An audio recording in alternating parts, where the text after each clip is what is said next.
Hello les amis, bienvenue à Los Angeles, bienvenue, vous le voyez, devant le Petersen Museum. Et oui, comme si ça ne suffisait pas les immenses collections et les fabuleuses collections qu'il y a au Petersen Museum, eh bien le dimanche, regardez, le Petersen invite des clubs pour faire des expos. Et là, c'est des clubs Corvette. Pourquoi?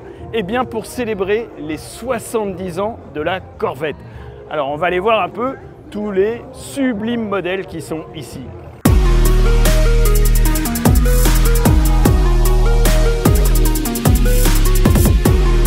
Alors en fait c'est assez étonnant parce que ça se déroule du coup sur le parking du Petersen.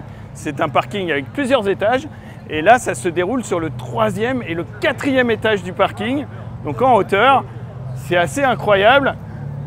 D'habitude c'est un parking pour les voitures, pour les visiteurs du Petersen. Et là, eh bien, ça devient carrément un salon de l'auto de la Corvette. Alors ça a beau être un petit rassemblement de clubs et d'amis, on est aux États-Unis, donc forcément c'est toujours extraordinaire. Même un simple rassemblement comme ça, eh bien, vous avez quasiment, vous allez le voir, tous les modèles de Corvette, à commencer par sa seigneurie, la C1, la toute première Corvette.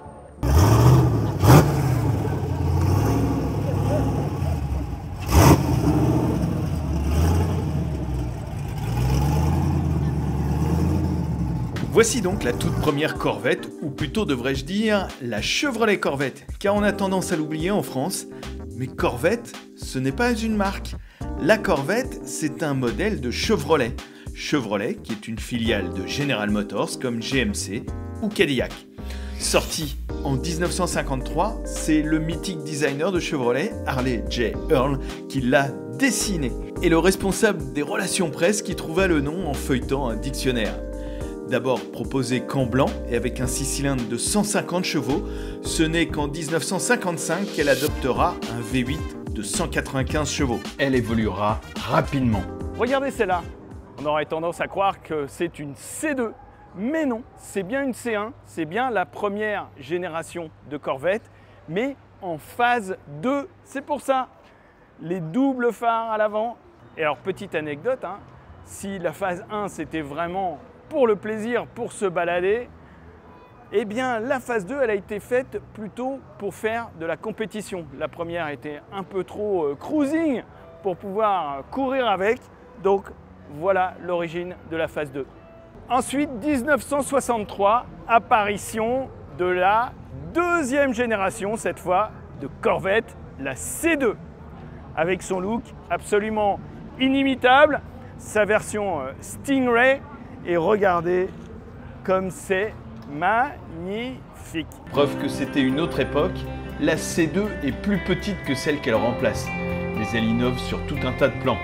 Elle introduit le nom Stingray, mais aussi 4 freins à disque, des feux rétractables, les suspensions arrière indépendantes et la version coupée avec sa vitre arrière splittée qui fera polémique et sera modifiée au bout d'un an. Ironie de l'histoire, ce sont les versions les plus recherchées aujourd'hui. Et alors la C2, regardez la version course comme elle est absolument sublime. Regardez cette merveille, c'est juste exceptionnel. Quelle merveille! On dirait presque une Cobra Daytona.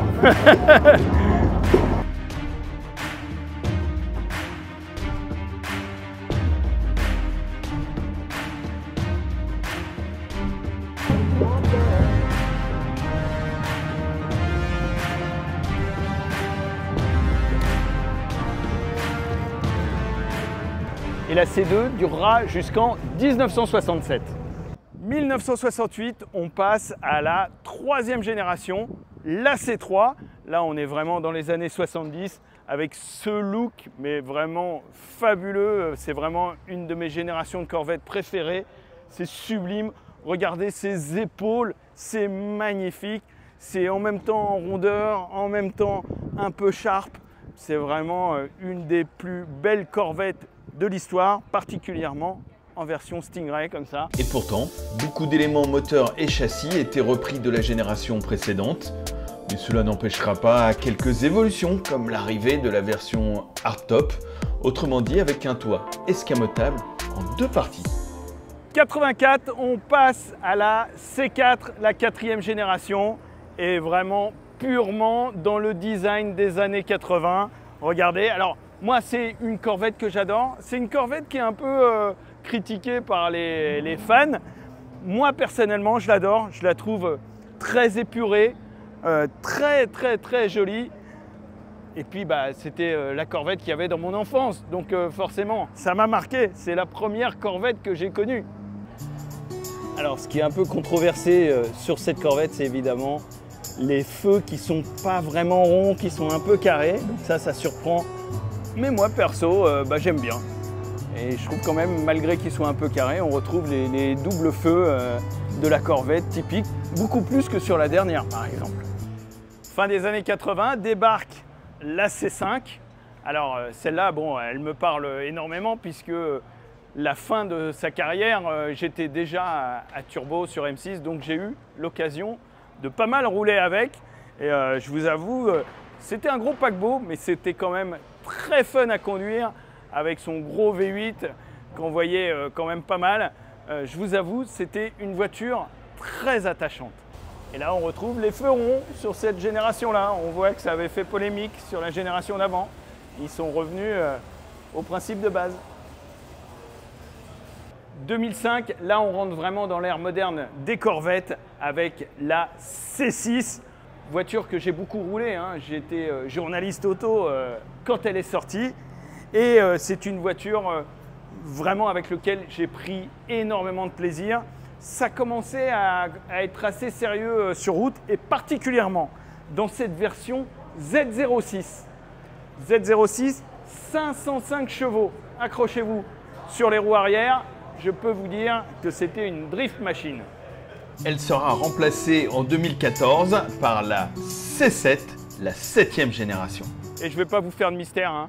C'est de loin la Corvette que je préfère et que j'ai préférée. Là aussi, j'ai pas mal roulé avec. Je peux vous dire que c'est une voiture vraiment exceptionnelle, beaucoup plus rigoureuse en tenue de route que les précédentes et en même temps déjà extrêmement performante. De base, on était à plus de 300 chevaux et puis après, il y a les versions Z06, ZR1 qui étaient complètement folles. La ZR1 de cette génération-là, c'était insensé, c'était quasiment une voiture de course pour la route. Donc vraiment, je le répète, ma Corvette préférée. Et vous allez voir avec la suivante que ça va le rester.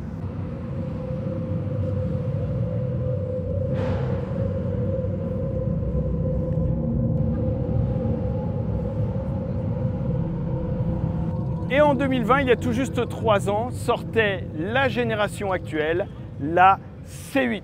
Pour moi, cette génération, cette voiture, c'est juste un sacrilège. Car évidemment, la grosse nouveauté, la révolution de la C8, eh bien, c'est le moteur qui a quitté le capot avant pour être en position centrale. Alors pourquoi? Une Corvette n'a jamais eu de moteur central. Toutes les anciennes générations étaient avec un moteur à l'avant, donc je ne comprends pas ce choix de Chevrolet. Alors il y a des raisons de concurrence, de marketing, hein. C'est pour pouvoir lutter contre les Ferrari notamment, car avec un moteur central, ça permet d'obtenir des performances plus élevées. Mais bon, pourquoi quoi? Pourquoi Ferrari continue à faire certains modèles comme les F12 notamment, comme la Superfast, avec un moteur à l'avant? Pourquoi Corvette est venue mettre le moteur derrière? Je ne comprends pas. Et en plus, au niveau design, eh ben, c'est la première génération de Corvette où je n'aime pas le design. Ce design vraiment à la serpe, à la hache, j'aime pas du tout. Je trouve ça inintéressant, ça ressemble pas aux autres Corvettes. Un des trucs que j'aime vraiment pas, c'est regardez, on dirait qu'elle a été écrasée, qu'il y a un truc qui est tombé dessus. Cette courbure là sur l'arrière, je trouve ça vraiment pas terrible. On dirait vraiment qu'elle s'est fait écraser. Il n'y a quasiment aucun élément des autres Corvettes. Donc je ne sais pas ce que vous en pensez. Ouh, ça sonne bien à côté. Donc je ne sais pas ce que vous en pensez. Je suis curieux de le savoir. Hein. Donnez-moi votre avis dans les commentaires. Est-ce que vous trouvez comme moi que c'est un sacrilège ou est-ce que vous la trouvez super? Dites-le moi. Hein, de toute façon, le design, c'est hautement subjectif, donc c'est chacun son avis. Mais je suis curieux d'avoir le vôtre.